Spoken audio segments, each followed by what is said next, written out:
ಯಾಕೆ ತಡೆದಿಯೋ ನೀನು? ತಡೆದಿದ್ದು ಏನು ಪ್ರತಿಜ್ಞೆ ಮಾಡಿದೆ ನೀನು? ಬಿಡುವಂತ 3 ಬಾಣಗಳಲ್ಲಿ ನಿನ್ನ ತಲೆಯನ್ನ ಕತ್ತರಿಸದೆ ಹೋದ್ರೆ ಲೋಕದಲ್ಲಿ ಅತಿ ಕಿಲಿಬಿಷ ಸ್ಥಿತಿ ನನಗೆ ಒದಗಲಿ ಎನ್ನುವ ಹಾಗೆ. ಅದಕ್ಕೋಸ್ಕರವಾಗಿ ನಾನು ಹೇಳಿದ್ದು, ಮತ ಎನ್ನುವ ಶಬ್ದಕ್ಕೆ ಅಭಿಪ್ರಾಯ ಎನ್ನುವ ಅರ್ಥವೂ ಇದೆ. ಈಗ ನೀನು ಮಾಡಿದ್ದೇನು ಕೆಲಸ? ನಾನು ನಡೆಸಿಕೊಡುತ್ತೇನೆ ಅಂತ ಆಶ್ವಾಸನೆ ಕೊಟ್ಟು ಪ್ರಾರಂಭಿಸಿದ ಕೆಲಸದಲ್ಲಿ ನನ್ನ ಒಂದು ಅಭಿಪ್ರಾಯವನ್ನು ಕೇಳದೆ ಏನು ಮಾಡಿದೆ? ಪ್ರತಿಜ್ಞೆ ಮಾಡಿದೆ. ತಪ್ಪಾಯ್ತಾ? ಖಂಡಿತವಾಗಿ ಭ್ರಮೆಯ ಆಯ್ತಾ? ಯಾಕೆ ಅಂದರೆ ಇದು ಮೊದಲನೇ ಸಾರಿ ಮಾಡಿದ್ದಲ್ಲ ನೀನು.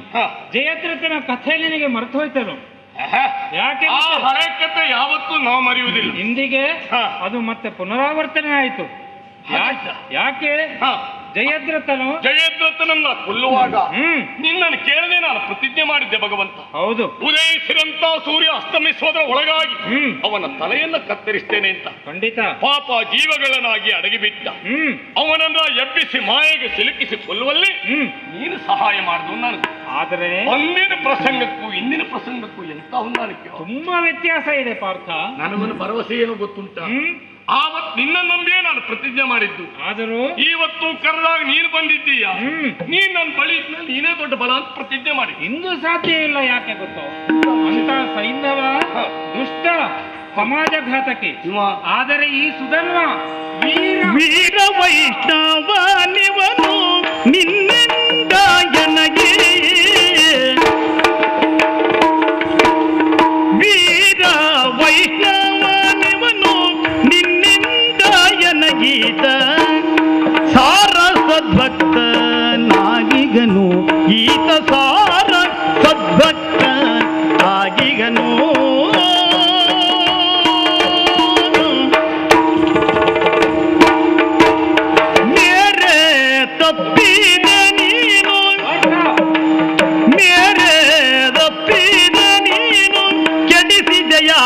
ಅಕಟಕಟ ಮೇರೆ ತಪ್ಪಿದೆ ನೀನು ಕೆಡಿಸಿದೆಯ ಅಕಟಿನ್ನು ಸೈರಿಸಲೆಂತು ಕೇಳಾನು ಸೈರಿಸಲೆಂತು ಕೇಳಾನು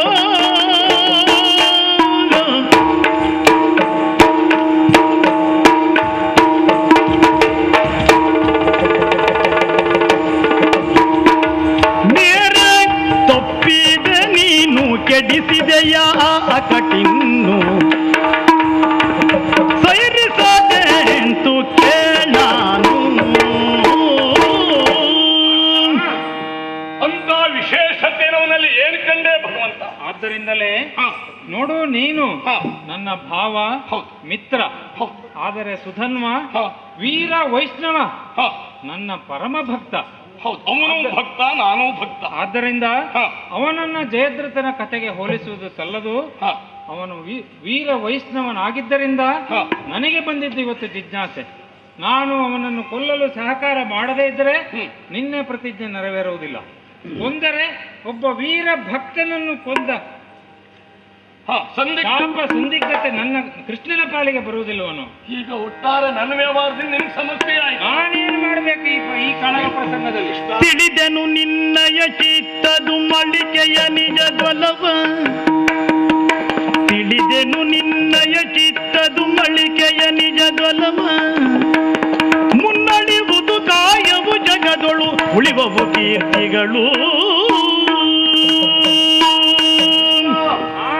ಅರ್ಜುನನಷ್ಟು ಭಾಗ್ಯವಂತರು ಯಾರೂ ಇಲ್ಲ. ಹೌದು, ಯಾಕೆಂದ್ರೆ ಸಾಮಾನ್ಯರಿಗೆ ಅಗಮ್ಯನಾದ ಅಗೋಚರನಾದ ನಿನ್ನಲ್ಲಿ ಎಷ್ಟು ಸಲುಗೆಯಿಂದ ಮಾತನಾಡುತ್ತಾನೆ ನೋಡವ.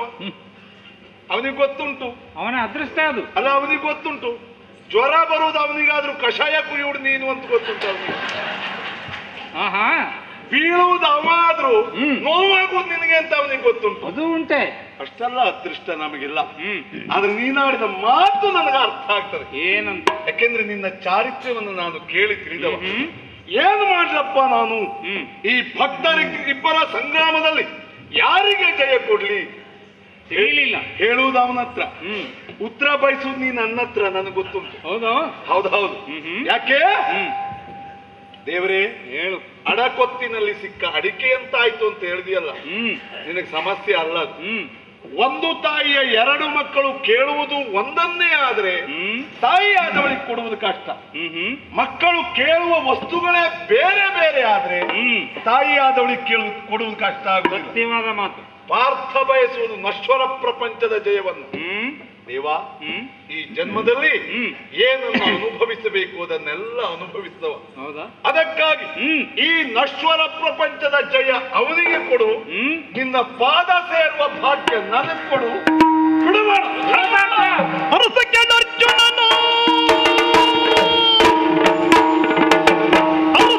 ಅರ್ಜುನನು ರೋಷ ಭರಿತನಾಗಿ ಜಾಪುಡ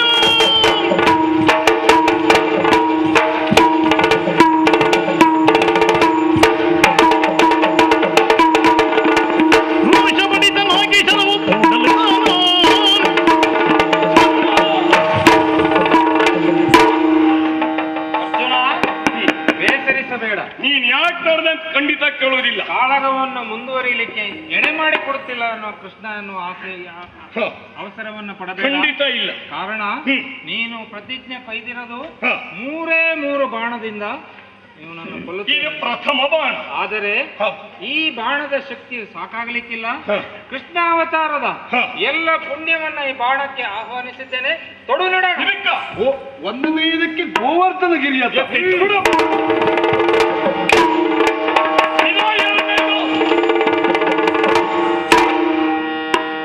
ಸುಧನ್ವನಿಗೆ ನಾನು ಆಹ್ವಾನಿಸಿದ ಗೋವರ್ಧನಗಿರಿಯ ಒಟ್ಟದ್ದು ಕಡಿಮೆ ಆಯ್ತು ಅನ್ನೋದು ಅರ್ಥ ಆಯ್ತು. ಖಂಡಿತವಾಗಿ ಸಾಕಾಗಲಿಲ್ಲ. ಇಡೀ ಕೃಷ್ಣಾವತಾರದ ಶಕ್ತಿಯನ್ನ 2ನೇ ಬಾಣಕ್ಕೆ ಆಹ್ವಾನಿಸಿದ್ದೇನೆ. ಖಂಡಿತವಾಗಿ ಇದು ಆಗ್ತದೆ. ನನ್ನದೊಂದು ಮಾತು ಹೇಳಿಸುದನ್ನು, ಯಾಕೆಂದ್ರೆ ಇನ್ನು ಎಷ್ಟೊತ್ತು ಮಾತಾಡ್ಲಿಕ್ಕೆ ನೀನು ಸಿಗ್ತೀಯೋ ಗೊತ್ತಿಲ್ಲ. ಕೃಷ್ಣಾವತಾರದ ಪುಣ್ಯವನ್ನ ಧಾರೆ ಎರೆದಿದ್ದೀಯ. ಇದರಲ್ಲಿ ಬೆಣ್ಣೆ ಕದ್ದು ತಿಂದು ಪುಣ್ಯವೂ ಬಂತ.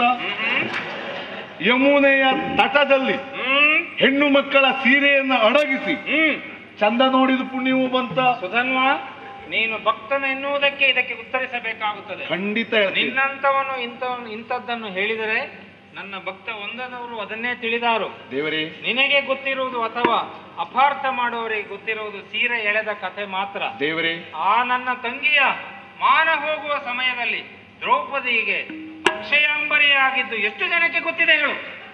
ಬದುಕಿನುದ್ದಕ್ಕೂ ನಿನ್ನೊಡನೆ ಆತ ಸರಸ ಆಡಿದ.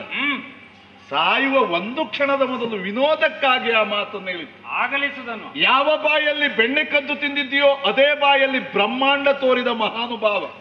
ಯಾಕೆಂದ್ರೆ ನಿನ್ನ ಚಾರಿತ್ರ್ಯವನ್ನ ಕೇಳಿ ಪ್ರತಿ ದಿವಸ ಸ್ತುತಿಸುವವರು ನಾವು. ಎಷ್ಟು ದಿವಸ ಆಯ್ತು ನನ್ನ ಸುದ್ದಿ ಹೇಳಿಕ್ ಪ್ರಾರಂಭಿಸಿ ಗೊತ್ತಾ? ಆಮೇಲೆ ಹೇಗೆ ಯಮುನೆಯ ತಟದಲ್ಲಿ ಸೀರೆಯನ್ನ ಅಡಗಿಸಿಟ್ಟು ಸ್ತ್ರೀಯರಿಗೆ ಧರ್ಮದ ಮರ್ಮವನ್ನ ಹೇಳಿದ್ದೀಯೋ ಹಾಗೆಯೇ ತುಂಬಿದ ಸಭೆಯಲ್ಲಿ ಪಂಚವಲ್ಲಭರಿದ್ದರೂ ಪಾಂಚಾಲಿ ಅನಾಥೆ ಎಂದು ಬೊಬ್ಬಿಟ್ಟಾಗ ಅಕ್ಷಯಾಂಬರವನ್ನ ಇತ್ತವ. ದೇವಾ, ಕೃಷ್ಣಾವತಾರದ ಪುಣ್ಯವನ್ನ ಧಾರೆ ಎರೆಯುವ ಈ ಬಾಣದ ವಿಷಯದಲ್ಲಿ ನನ್ನದೂ ಪ್ರತಿಜ್ಞೆ ಇದೆ. ವಸುದೆಯಲ್ಲಿ ಶ್ರೇಷ್ಠರಾದ ವಶಿಷ್ಠ ಮಹರ್ಷಿಗಳು ತಮ್ಮ ಪತ್ನಿ ಅರುಂಧತಿಯನ್ನ ಕೂಡುವ ವೇಳೆಯಲ್ಲಿ ಹೋಗಿ ಅವರನ್ನ ಕಡಿದರೆ ಬರುವ ಪಾಪ ಈ ಬಾಣ ತುಂಡರಿಸ್ತೇನೆ.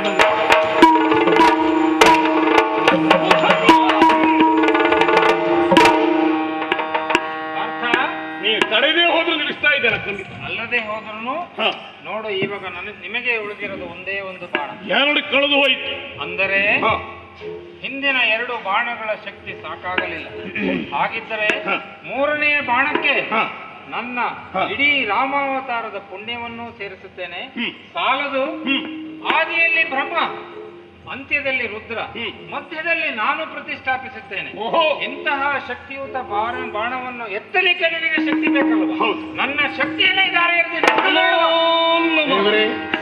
ಒಂದು ಮಾತು, ಈ ಪ್ರಪಂಚ ರಂಗಮಂಟಪ, ನೀನು ಸೂತ್ರಧಾರಿ, ನಾವೆಲ್ಲ ಪಾತ್ರಧಾರಿಗಳು. ನಮ್ಮ ಪಾತ್ರ ಮುಗಿಯುವ ಕಾಲ ಬಂತು ಎಂದು ನನಗೆ ಗೊತ್ತಾಯ್ತು. ಆದ್ರೆ ಮುಗಿಯುವ ಮೊದಲು ಲೆಕ್ಕಾಚಾರ ಬಾಕಿ ಇಟ್ಕೊಂಡು ಹೋಗ್ಬಾರ್ದು. ಹಾಗಾಗಿ ನಾನು ಕೇಳುವುದು, 2 ಬಾಣಗಳಿಗೆ ಪುಣ್ಯವನ್ನ ಧಾರೆ ಎರೆದಿದ್ದೀಯ, ಅದನ್ನು ತುಂಡರಿಸಿದವ ನಾನು, ಬಿಟ್ಟವ ಪಾರ್ಥ. ಆ ಪುಣ್ಯ ಯಾರಿಗೆ ಸಂದಾಯವಾಯಿತು? ಇದನ್ನ ಉತ್ತರಿಸಬೇಕಾಗಿದ್ದು 3ನೇ ಬಾಣವನ್ನ ನೀನು ತುಂಡರಿಸಿದರಲ್ಲವ.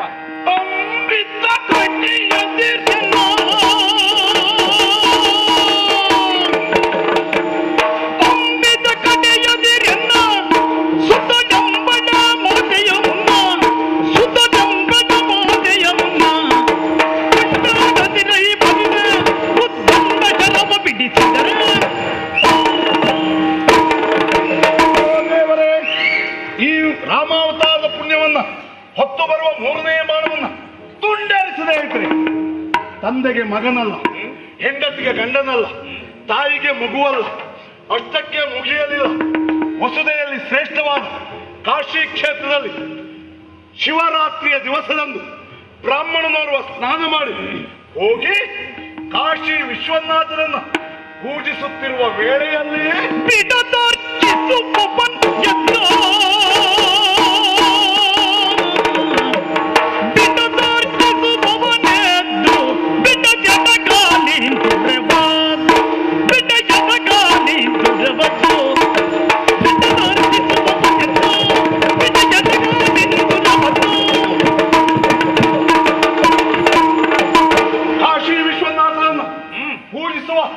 ಆ ಬ್ರಾಹ್ಮಣನನ್ನ ಎಡಗಾಲದಿಂದ ಬರುವ ಪಾಪ ನನಗೆ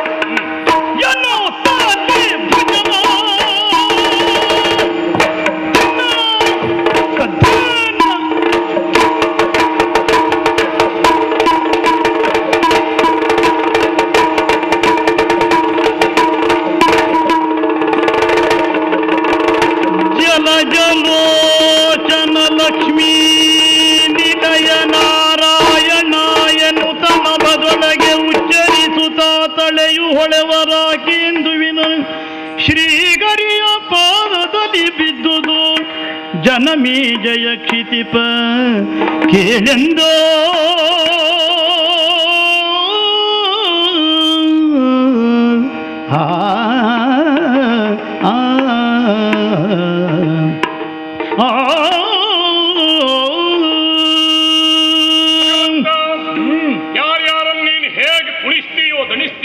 ಎನ್ನುವುದಕ್ಕೆ ಈ ಘಟನೆಯೇ ಸಾಕ್ಷಿ. ಸತ್ಯ ಅಲ್ಲವೇ?